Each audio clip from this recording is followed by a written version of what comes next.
Hi, today I am going to cover how can we copy a row as a column. So here this is a sample number of columns. So there are more columns, and when we want to deal with an Excel sheet which has hundreds of columns but we need to copy them as rows, we have two options. One is manually copy pasting or typing it, and other way is using transpose functionality in the Excel. It's a simple copy paste provided by Excel.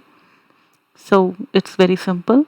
We have to select a column, or select a row which we want to copy as a column, and you have to go to this paste, and this is in German format. So we have to go to the paste, and there is a place called transpose. So when we click paste as transpose, all these columns are copied as separate rows. Simple.